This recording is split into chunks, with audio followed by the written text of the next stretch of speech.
9th class के बाद मैंने 9th में टॉप किया। बहुत सारे टीचर्स का मेरे ऊपर बहुत ज़्यादा प्रेम रहा, बहुत सपोर्ट रहा। अब बात करते हैं जब 10th में मैं आई। 10th में मैं पागल सी हो गई थी। मतलब जो 9th की गर्ल्स आई थी न्यू वो मुझे, जब मैं 11th में आई और जब मैं उनके साथ फ्रेंडली हुई, तब वो बताते हम लोग ऐसे सोचते थे वही दीदी जो पागल सी रहती है। क्योंकि मैं मतलब ठीक से ना मैं नहाती थी ना खाती थी। मुझे नहाना तो अभी तक भी उतना, मतलब कि जैसे सब लोग नहाते हैं घंटों लगा के, वैसे नहीं। लेकिन उस टाइम पे मेरा मेंटल स्टेटस कुछ अलग ही लेवल था। मुझे भी पता क्या भूत सवार था। मुझे 10-10, 15-15, 50-50, 100-100 बार रिवीजन का ये था कि मैं इतनी बार पढ़ लूँ। तो 10th क्लास में हिंदी मुझे वाजपेयी मैम पढ़ा रही थी। इंग्लिश मुझे आकांक्षा मैम पढ़ा रही थी। मैथ्स मुझे अयूब सर ही शायद पढ़ा रहे थे। हाँ, अयूब सर। सोशल साइंस मुझे बनमाली सर पढ़ा रहे थे। हाँ, बनमाली सर पढ़ा रहे थे। हिंदी 9th में खरेजी सर, 10th में ए। और साइंस के लिए एक टीचर आए थे शायद पवन सर। हाँ, पवन सर, तो साइंस वो पढ़ा रहे थे। और मतलब कि अब बचा संस्कृत, तो सिंघिया जी और फिर एक कोई और टीचर ने, तो ये 10th में पढ़ा रहे थे। 10th में मैंने टॉप किया स्कूल को। कोचिंग के लिए मैं इंग्लिश और मैथ की गई कुछ दिन नहीं गई तो पूरे साल, लेकिन बीच बीच में बहुत गैप करती थी। गई पूरे साल जब होता था इच्छा, लेकिन बीच में कभी कभी बहुत गैप किए मैंने। 10-15-20 दिन का तो एक बार मैं सीधा गेम्स में थी तब। और ऐसे गांव आ जाते तो हमारे बहुत सारे वो रहते थे। लेकिन ऐसा था कि हाँ, मुझे पढ़ना है। तो पढ़ने के अलावा मैंने 10th में कुछ भी नहीं किया है। वाजपेयी मैम का मैं हमेशा शुक्रगुजार रहूँगी। जब जैसे कि मैं गलतियाँ बहुत करती थी हिंदी में स्टार्टिंग में, मतलब छोटी छोटी सी गलतियाँ, वैसी वाली गलतियाँ नहीं, छोटी छोटी सी। उन्होंने मेरी गलतियाँ इतनी वो करवा दी थी कम कि मेरे 90 प्लस कुछ मार्क्स है, 95 के अराउंड है, 90 to 95 के बीच में। वो उन्हीं की वजह से हिंदी में, क्योंकि वो मेरी कॉपी को, जैसे कि एग्ज़ाम से पहले मैं पूरा टेस्ट लगाती थी, जो वो पेस्टन बैंक वगैरह होती हैं, तो वो उसके बाद में खुद चेक करती थी अकेली मेरी कॉपी। और तो इतनी छोटी छोटी सी गलतियाँ उसमें निकाल के रख देती थी। और उससे मैं बहुत, मतलब कि मेरे अंदर बहुत ज़्यादा चेंजेज आए, मेरे अंदर बहुत सुधार आए। तो वाजपेयी मैम ग्रेट लेडी, मतलब बहुत स्ट्रिक्ट थी वो starting time, but end of time मैं उनका हाथ पकड़ के उनको कहीं भी ले जा सकती थी। मैं उनकी बहुत क्लोज हो गई थी। उनके पूरी अलमारी की जो GPH जो उनकी किताब वगैरह रखी रहती थी, वो सब मुझे, मतलब कि उनकी चाबी से मैं उठा भी सकती थी। मैं उनसे पूछ के ही, हालांकि मैं बिना पूछे थोड़ी लूँगी। लेकिन वाजपेयी मैम का मेरे ऊपर बहुत ट्रस्ट बन गया था। उन्होंने मुझे फेयरवेल के बाद जब मैं 12th में फेयरवेल था, तो मुझे एक डायरी गिफ्ट की। मैंने मैम के लिए बहुत कुछ लिखा, पोएम्स वगैरह। और मतलब स्टार्टिंग ऐसे 10th में जब मैं गई थी, तो मैम बहुत स्ट्रिक्ट थी। तो अगर मैं एक बार ड्रेस या शायद मैं बुक लेके नहीं गई थी हिंदी की, तो मैम ने मुझे क्लास से बाहर कि जाओ हॉस्टल, इसलिए तुम हॉस्टल में पढ़ती हो, तो ऐसे। लेकिन मेरे 10th टॉप करने पे मैम बहुत, मतलब पूरा स्कूल का स्टाफ बहुत खुश था। न्यू प्रिंसिपल आ गए थे तब तक, मैं फिज़िक्स के एक टीचर थे कोई, तो वो न्यू प्रिंसिपल बन गए थे अरुणा मैम की जगह। एंड पूरा का पूरा स्कूल मेरे ऊपर बहुत खुश था। 11th में मैंने खुद बिल्कुल पढ़ाई नहीं की, मैंने टीचिंग की है या और फिर भी मैंने टॉप किया। अच्छी परसेंटेज भी नहीं थी, फिर भी मैंने टॉप किया। क्योंकि मुझे, मेरी बहन थी और मेरी बुआ की लड़की थी, और वो दोनों बिल्कुल नहीं पढ़ना चाहती थी। उनको पास कराने में मुझे नक्की दुआ होना पड़ा, मतलब बहुत ज़्यादा मेहनत करनी पड़ी। और 12th में अगेन मैंने इस बार physics, chemistry, biology, PCB student होने के बावजूद भी ना फिज़िक्स की कोचिंग गई, ना केमिस्ट्री, ना बायोलॉजी की। तो कुछ लड़कियों ने तो कि बहुत एटीट्यूड है भाई, बहुत, तो इसका कुछ नहीं हो सकता है। तो मतलब सब लोग ऐसा है कि 10th टॉप कर लिया तो अपने आप को कुछ भी समझ आएंगे, क्योंकि फिजिक्स, केमिस्ट्री, बायोलॉजी, एक अकेला फिजिक्स का सब्जेक्ट पूरे 10th के 6 सब्जेक्ट के बराबर ही है। और मैं नवबोध और सिबलाल चलती हैं एमपी बोर्ड में बुक्स, और मतलब एनसीईआरटी तो कम ही पढ़े थे। तो ये दोनों ही बुक मैंने हर एक चैप्टर के लिए केमिस्ट्री और फिजिक्स में तो नहीं लेकिन बायोलॉजी में पढ़ी थी। तो मैं पूरे दिन किताबों में डूबी रहती थी, किताबें किताबें किताबें किताब।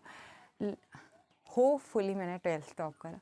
इस बार मेरा 86 था, तो इस बार मेरा 88 था। वैसे टॉप करना मतलब इतनी बड़ी बात नहीं है, 96 होता, बट उस टाइम पे ना तो मोबाइल था और ना कोई ऐसा कुछ एक्सप्लेन करने के लिए। आज जैसे है तो आज इतना सब कुछ है कि बॉडी के पार्ट्स को ऐसे वो किया जा सकता है। पहले खुद ही मैं पढ़ती थी, और 12th में तो कई बार ऐसे हुआ कि कुछ गेस्ट टीचर आए थे, फिजिक्स में गेस्ट टीचर थे एक, वो ऐसा कई बार प्रश्न बैंक में रॉन्ग रहते हैं चीज़ें, तो वो जब समझाते थे तो मैं उनको कह देती थी सर ये रॉन्ग है, क्योंकि मैंने 12th की जैसे 11th हुआ, तो जैसे 11th के एग्ज़ाम हुए थे मैं 12th की पढ़ाई गर्मियों से ही स्टार्ट कर दी थी। तो अब 14 मई के आसपास में मेरा 10th चैप्टर्स तक कंप्लीट हो गए थे, और मैं 3 बार एक तरीके का पढ़ चुकी थी पूरा गर्मियों में। मतलब याद उतना कुछ खास नहीं होता लेकिन पढ़ चुकी थी। तो जैसे ही मैंने मतलब कि रियल स्टडीज़ स्टार्ट की, मेरा सिलेबस बहुत जल्दी हो गया था। सब लोग कई लड़कियों ने फिज़िक्स का पेपर 3 घंटे में ही कर पाया था, मैं 2.5 घंटे में कोई भी पेपर को इतने ज़्यादा मैंने पेपर सॉल्व कर लिए थे। तो ये मेरी 12th तक की जर्नी थी। फिर इसके बाद में मैं ग्रेजुएशन के लिए इंदौर गई, जीडीसी कॉलेज से मेरा प्रॉपरली बढ़िया तरीके से ग्रेजुएशन हुआ। सेकेंड ईयर में ही कोरोना लग गया। थर्ड ईयर के और सेकेंड ईयर के मैंने पेपर घर से ही बैठ के दिए, गांव से ही। फिर इसके दौरान ही मैंने कोविड के टाइम पे फ्री ऑफ कॉस्ट पढ़ाना स्टार्ट कर दिया 2021 में। 2021 में ही मेरा, और 2018 से लेके और 2021 का टाइम मेरे लिए ग्रेट टाइम था। यूपीएससी की स्टडी कर रही थी मैं। इस रूम और एक और रूम है, इन दोनों रूम के अलावा मैं कहीं नहीं आती, कहीं नहीं जाती, कुछ नहीं करती मैं। Why? Because I am dedicated for UPSC. तो मुझे नहीं आता था इंडिया का तक मैप बनाना। आज इंडिया का तो छोड़ो, वर्ल्ड का मैप या ऐसा कोई स्टेट नहीं है जिसके बारे में मुझे मतलब पता नहीं है, मतलब वो जगह नहीं थी वहाँ पे, तो ठीक नहीं बना। एंड मैं ये मैप किसी को भी बनाना आज 5 मिनट में सिखा दूँ, 5 मिनट में बना लेगा कोई भी। तो मेरी लाइफ में यूपीएससी चल रहा था। यहाँ पे इतनी सारी बुक्स पढ़ी हुई हैं, मैंने इतनी आंसर राइटिंग की। सुनील कुमार धनवंता सर हैं, आईएएस रैंक 22 है शायद उनका 2022 में। उससे पहले वो आईपीएस थे, उससे पहले वो आईआरएस थे। जब वो आईआरएस से आईपीएस के दौरान थे तब उन्होंने मुझे गाइड किया, जब वो आईपीएस थे तब भी उन्होंने मुझे गाइड किया। मेरी मेंस की आंसर राइटिंग में जो ह्यूज कॉन्ट्रीब्यूशन उन्होंने किया। और प्रीति हुड्डा मैम ने मेरी हिंदी लिटरेचर में बहुत मदद की। आईपीएस एक गुर्जर सर हैं कोई, वो हिंदी में उनका मतलब हिंदी लिटरेचर था, तो उन्होंने हेल्प की।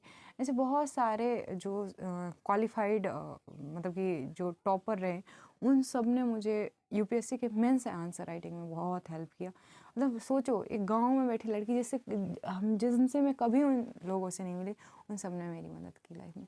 तो मैं हमेशा बहुत थैंकफुल रही हूँ टीचर्स के प्रति, सीनियर्स के प्रति, और ऐसे कुछ लोगों के प्रति जिन्होंने मुझे दिल खोल, क्योंकि सुनील सर का नंबर भी ना मुझे एक सीनियर ने ही दिया था। वो बिहार से थे, पवन सर या प्रहलाद सर करके कुछ ऐसा नाम है उनका। तो उन्होंने मुझे मतलब पहले तो उन्होंने खुद आंसर राइटिंग मेरी चेक की, क्योंकि वो जेएनयू के स्टूडेंट थे। फिर उन्होंने कहा कि तुम सर से बात करोगे। वो सर ने मुझे जेएनयू के एक स्टूडेंट्स के ग्रुप में इंट्रोड्यूस करा, जो कि सब के सब तैयारी यूपीएससी की कर रहे थे, और सब मतलब कि बहुत क्वालिफाइड थे। मैं तो वो, और सर ने ये कहते हुए इंट्रोड्यूस किया कि she is a very bright student, और वो मतलब कि पहली बार में यूपीएससी क्रैक कर ली। सोचो मैं अभी तक यूपीएससी नहीं हुआ मेरा, क्योंकि 2021 में 5 जून को मेरा पहला एग्ज़ाम था, वो जाके अक्टूबर में चला गया, और मेरे अगल बगल में सबको कोविड हो गया। मैंने सोचा मैंने इतना पढ़ा है, अगर मैंने कुछ नहीं किया तो और सब मर गए तो फिर क्या करूँगी। तो मैंने कहा पढ़ाना स्टार्ट किया, कुछ भी करना स्टार्ट किया, कहीं पे उतना ज़्यादा सक्सेस नहीं हुई। और 2021 से लेके और 2025 तक का टाइम मेरी लाइफ का सबसे जैसे गोल्डन टाइम था मेरे हॉस्टल स्कूल का। स्टडी के हिसाब से गोल्डन टाइम था 2018 से 21 तक, मतलब यूपीएससी स्टडी के लिए। वैसे 2021 से 25 का टाइम डार्क साइड रहा मेरी लाइफ का। ऐसा टाइम जिसने मुझे ज़िंदगी की हकीकत से रूबरू कराया। इससे पहले मतलब 2021 तक मैं बहुत ही जैसे कि प्रेमचंद है ना हिंदी लिटरेचर में, जैसे कि लिटरेचर मुझे बहुत पढ़ने का शौक, मतलब बहुत ज़्यादा। तो जब हिंदी लिटरेचर में जैसे कि 4 उपन्यास पढ़ने होते हैं, गोदान हो गया, मैलांचल हो गया, महाभोज हो गया, दिव्या हो गया, तो जैसे कि गोदान उनका लास्ट सेकंड, क्योंकि एक लिख रहे थे वो तब उनकी डेथ हुई, लेकिन कंप्लीट लास्ट उपन्यास जो है शायद वो गोदान ही है प्रेमचंद का। तो जैसे गोदान में वो रियल हकीकत ही बताते ना, उस लेवल पे मैं आज आ चुकी हूँ। लेकिन पहले मैं जैसे कि प्रेमचंद है ना कि यथार्थवादी थे कि हर चीज़ में लास्ट में वो एक मैसेज दे देते थे और आशा जगाते थे कि हाँ सब कुछ अच्छा हो जाएगा। लेकिन फिर उन्होंने कफन जैसी कहानियाँ लिखी जहाँ पे वो बताते हैं कि नहीं, जैसा सच है वैसे ही परोसना चाहिए। क्योंकि तो ये लाइफ के ये जो यथार्थ था 2022 में 21-22 में ही 22 में मेरी माँ जी की जब मेरा दूसरा अटैम्प्ट आने वाला था तो उनको साइटिका हो गया। तो बहन भाई माँ जी में लगे पड़े हुए हैं, रात में 2-2 बजे सब पूरा परिवार रो रहा है, like this type condition. So financially responsibilities अब मुझे लेनी थी। तो 2022 से मैंने कमाना स्टार्ट किया ऑनलाइन से, और 2022 से ही एक तरीके का बहुत ज़्यादा तो मैंने ऑनलाइन क्लासेस देना स्टार्ट की, बहुत सारी चीज़ें स्टार्ट की, बट उससे मुझे ना सेटिस्फेक्शन ना मिला ना कुछ मिला। और बहुत अच्छे एक्सपीरियंसेस रहे, कई बहुत बुरे एक्सपीरियंसेस रहे। लोगों के मुखौटे जो लगा के रखे थे मुझे, सबसे जो उम्मीदें थी वो एक तरीके से निकल गई, और एक उम्मीद अपने आप में थी कि डैडी वापस आएंगे, वो एक तरीके से ख़त्म हो गई। और फिर मतलब 2000 बहुत चेंज हुआ। फिर 2023 से मैंने मतलब वैसे पहले ऐसे रील्स वगैरह में थोड़ा बहुत उसको को देखा सुना, बट 2023 से मेरा भाई सुनता था तो मैंने सुनना स्टार्ट किया। 2024 से शायद मैंने बहुत अच्छे से सुनना स्टार्ट किया, लेकिन उसको समझ थोड़ी आ रहे थे, ऐसी वीडियोस देख लेती थी उनकी 50 मिनट 30 मिनट 60 मिनट की। बट 2025 में मैंने उनके डिस्कोर्सेस सुनना स्टार्ट किए पूरे के पूरे, जैसे अष्टावक्र गीता का पूरा डिस्कोर्स सुना, 91 लेक्चर्स, मतलब कि एक डेढ़ वो भी पूरे नहीं सुने क्योंकि सुनती थी और सो जाती थी, तो पूरे नहीं सुनना कहूँगी, लेकिन एक लेवल पे सुना, योग पे सुना, विज्ञान भैरव तंत्र सुना, और बहुत सारी चीज़। एंड जिद्दू कृष्णमूर्ति को भी मैंने पढ़ना स्टार्ट किया। मैंने मितेश खत्री सर, पतंजलि योग सूत्र का जो रियल पतंजलि योग सूत्र है वो पढ़ा, आनंद मूर्ति गुरु माँ को सुना, रविशंकर को की एक वीडियो ही देखी है आचार्य प्रशांत का ऐसा बहुत सारी कुछ वीडियोस देखी। तो फिर मेरी लाइफ में, क्योंकि अब मुझे शांति चाहिए थी, अब यथार्थ तो था लेकिन उस यथार्थ के आगे क्या, तो ये एक मेरी लाइफ का वो पार्ट था जो मुझे, अगर मैं ये सब एक्सप्लेन नहीं करूँगी ना, तो जैसे मैंने अभी तक क्या बताया अपने बारे में, जोग्राफिकली मैं कहाँ से हूँ, एमपी से हूँ, तो आपको समझ आ गया है कि पिछड़ा हुआ राज्य, उसमें भी जो महापिछड़ा हुआ जिला और वो है, वो सब हमारा है।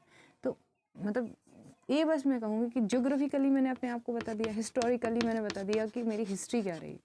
मैं अपनी घर की पहली ग्रेजुएट हूँ गर्ल्स में, 1-2 लोग हैं जो मेल्स में ग्रेजुएट हैं, तो मेल्स में भी मैं इतनी दूर जाके, तो मैं पहली शायद पूरे गांव में से एक लड़की हूँ जो पढ़ाई के लिए इतनी दूर इंदौर तक गई।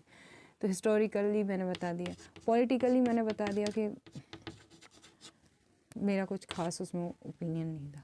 तो मैंने अभी तक अपने बारे में क्या बताया, साइकोलॉजिकली मैंने बता दिया कि मेरी साइकी ये थी कि डेथ जो होती है उसके बाद क्या होता है, वहाँ से कहानी स्टार्ट हुई थी, जो कि नेचुरली था एक तरीके से। सो नेचुरली साइकोलॉजी भी ना करूँ तो नेचुरली आप समझ लीजिए कि एक बच्चे के सामने जब वो मेरा पहला साथ, जैसे कि बुद्ध के साथ जो हुआ था, सबसे बाद में उनके सामने डेथ आई थी, मारा हुआ इंसान, बीमार, मेरे सामने सबसे पहले यही चीज़ें आई थी बचपन में। मेरी स्ट्रॉन्गेस्ट मेमोरी है डैडी की डेथ, उससे पहले मेरे बड़े दादाजी, मतलब मेरे डैडी के दादाजी की डेथ। तो लेकिन तब क्योंकि वो उतना मायने नहीं रखते हैं ना, घर से थोड़ा दूर भी रहते थे, तो मुझे लगता था कि हाँ वो जा रहे हैं मतलब अर्थी पे, बट उतना माइंड वाइंड नहीं लगाया था। बट बिकॉज डैडी गए ना, तो मैंने अपने बारे